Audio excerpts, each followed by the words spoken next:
on the outside windows, first thing you're gonna do is look at them, see if there's hard water or not, because it's gonna determine what you're gonna do with the window. Second thing is you got to pop the screen off, and it's a little paint can opener, but it's got a little ledge on there. It's very helpful. So you're gonna, and these are fun. You're gonna get in there and get up underneath it. Generally, if they're in there right, you can push up a little bit. There's a little bit of give to them. These are really tight, so we're gonna see. And get the lip of that in there and push it up and work it out. Once you get it out, it's generally a little bit easier to get them out.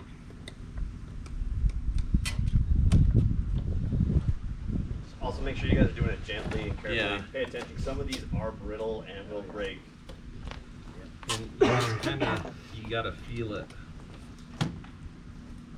Because it may look like I'm really reefing on this, and I kind of am, but I'm paying attention to the feel of it. Another thing you got to be really careful of is when you're pulling up on it, you can slip, and then it goes right back into the screen. We don't want to put holes in the screen if at all possible.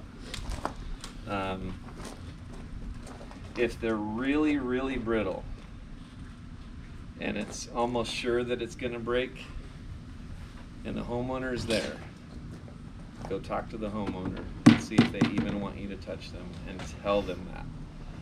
Like, if I feel like I'm going to break these if I try to take them out, and then see what they want to do.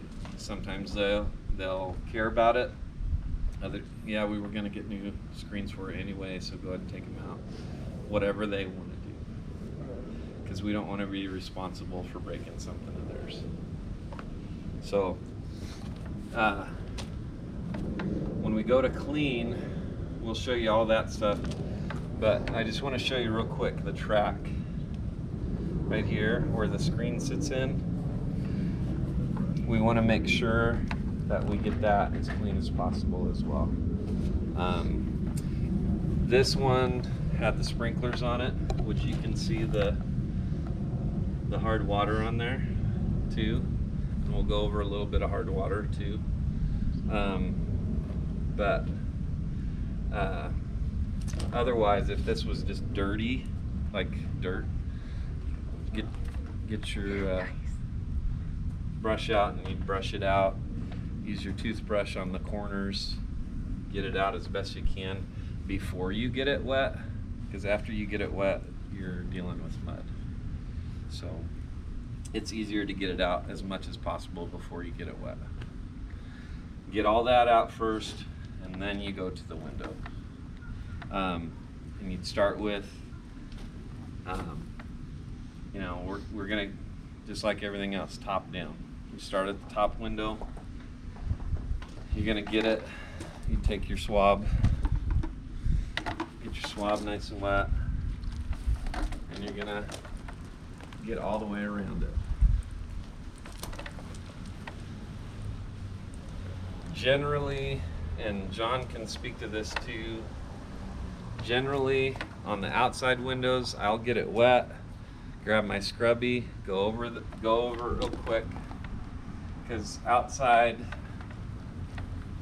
you're gonna run into something somewhere. Might as well just scrub it down real quick, and you can feel it while you're scrubbing. There's a little bit of hard water down here, nothing up here, just by the way it moves. So you're gonna scrub it down, knocking off all the fly poop and all that stuff.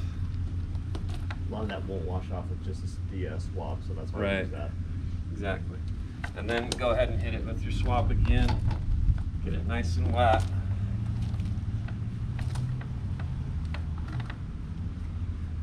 And then you're gonna outline your window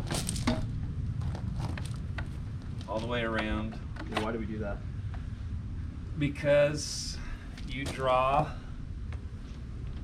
wherever you're pulling from, you're gonna draw. If we don't outline it and there's water up there, it's gonna get on the top of your squeegee and you're gonna pull it down, so it's gonna leave a streak. So, and you can already see it's kind of drying.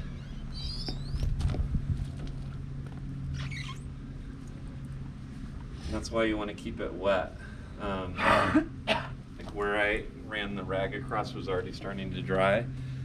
Gonna have to make sure when we do that, especially when we go inside and can look out, you can see it better. If there's any streaks, we'll come back and get them with a dry rag. Okay. But that's just your basic thing, and then you go back through anywhere where there's still water. You're gonna go back over and hit. We do the whole frame, the whole window, and the track. That's when we say windows, that's what we're talking about. So that's all included. So like right here, that's a fly poop or something, and I need to get that off. Or it's paint.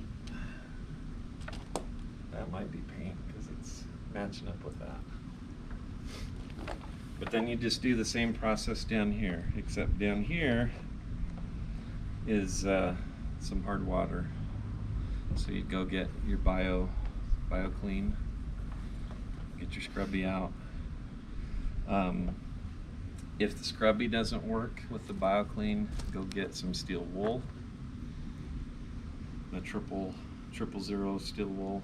I think we have some.